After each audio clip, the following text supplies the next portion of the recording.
40 বছর ধরে রাজধানীর ক্যান্টনমেন্ট থানাধীন পশ্চিম মাটিকাটা এলাকার 43/1/B হোল্ডিংয়ে বসবাস করে আসছিলেন মোহাম্মদ জাকির হোসেন ভূঁইয়া। আত্মীয় স্বজন এবং ভাড়াটিয়া নিয়ে সুখেই বসবাস করছিলেন তিনি। গেল 2 বছর আগে হলি অ্যাপার্টমেন্টের মালিক আব্দুর রশিদ 2 কাঠা জমি কেনেন। এরপর থেকেই ভোগান্তি শুরু হয় এই পরিবারে। কিছুদিন পর আরও 1 কাঠা রেওয়াজ বদল করে মোট 3 কাঠা জমি নিয়ে রাতারাতি জাকিরের চলাচলের পথ বন্ধ করে দেয় রশিদ বাহিনী। আমরা আমার বড় ভাই প্রায় 40-45 বছর আগে এখানে 15-20 কাঠা জায়গা ক্রয় করে বসবাস করতো। তো সেখানে আমরাও ছিলাম। তো এখন মাঝখান দিয়ে আমাদেরই জায়গা থেকে 2 কাঠা 3 কাঠা জায়গা একটা ওয়ারিশের অংশ সে কিনে নিয়ে নেওয়া অবস্থায় রাস্তাটা চলমান ছিল। পরে সে জোর করে মাস্তান দিয়ে আমার রাস্তাটা বন্ধ করে দিয়েছে। নিয়ম অনুযায়ী মানুষের চলাচলের পথ বন্ধ করার এখতিয়ার কারণেই, তবে নিয়ম কানুনের তোয়াক্কা না করে গায়ের জোরে চলাচলের পথ বন্ধ করেই ক্ষান্ত হয়নি, উল্টো হুমকি ধমকি দিয়ে কোণঠাসা করে ফেলা হয়েছে জাকির হোসেন ভূঁইয়াকে। হলি অ্যাপার্টমেন্টের মালিক আব্দুর রশিদ, উনি একেবারে গৃহবন্দীর মতো অবস্থায় মানবত জীবনযাপন আমি করতেছি। মাননীয় প্রধানমন্ত্রীর কাছে আমার আবেদন, এরকম গৃহবন্দী অবস্থা থেকে আমাকে উদ্ধার করে একটা সুস্থ স্বাভাবিক জীবনের ব্যবস্থা করে দেওয়া এবং রাস্তাটা উদ্ধার করে দেওয়া। এই রশিদ বাহিনী এখন এলাকাবাসীর কাছে মূর্তিমান আতঙ্ক। একটি সিসিটিভি ফুটেজে দেখা যায় সে তার বাহিনী নিয়ে এলাকায় মহড়া দিচ্ছে। কেউ প্রতিবাদ করলেই ভাঙচুরেরও অভিযোগ রয়েছে তাদের বিরুদ্ধে। হ্যাঁ, মানবিক দৃষ্টিতে আমি হাতে দিছি। বন্ধ করলো রশিদ সাহেব।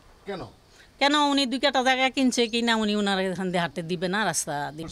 এইটা হলো যে হোলেলদের মালিক রশিদ, এ হলো 2 কাঠা কিনা জবরদস্তি লোকজন নিয়ে আইসা এই যে রাস্তাটা বন্ধ করে দিয়েছে। রশিদ সাহেব পূর্বে ছিল সুগার মিল আছে না, সুগার মিলের সুপারভাইজার ছিল। হঠাৎ করে আঙ্গুল ফেলা কলা গাছ, কই থেকে পয়সা পাইছে না পাইছে এটা আল্লাহ মাহবুদে জানে। কেন যে বন্ধ করে দিল সেটা তো কোনো ব্যাখ্যা তো নাই। সে তো ডেভেলপার, সে আসলে আমাদের বাড়িটাই দখল করতে চায় মেইনলি আসলে। কিন্তু সেটা তো সে আমাদের উনি জায়গাটা কেনার আগে আমাদের রাস্তাটা বন্ধ করার আগে উনি আমাদের বাড়িটা ডেভেলপার্সের জন্য উনি প্রস্তাব করে, কিন্তু আমরা তখন রাজি হই না, যে আমরা অলরেডি করে ফেলছি 3 তলা, আমরা এখন বাকিটা আমরা নিজেরাই করব। কিন্তু উনি এরপরে আমাদের রাস্তাটা আর কি বন্ধ করে দিল। গৃহবন্দী জাকির এখন অন্যের বাড়ির দেয়াল টপকে এবং ঢাকনাবিহীন সেপটিক ট্যাঙ্কির উপর দিয়ে ঝুঁকি নিয়ে চলাচল করছে। এমনকি তার স্কুল পড়ুয়া সন্তানরাও জীবনের ঝুঁকি নিয়ে এই পথেই যাওয়া আসা করছে স্কুলে।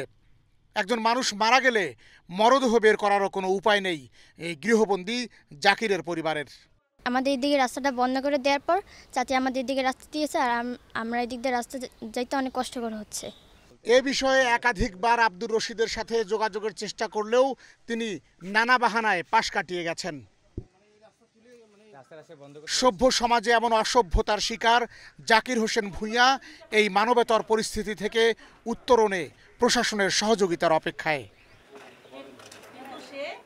বাতেন বিপ্লব, এশিয়ান টেলিভিশন, ঢাকা।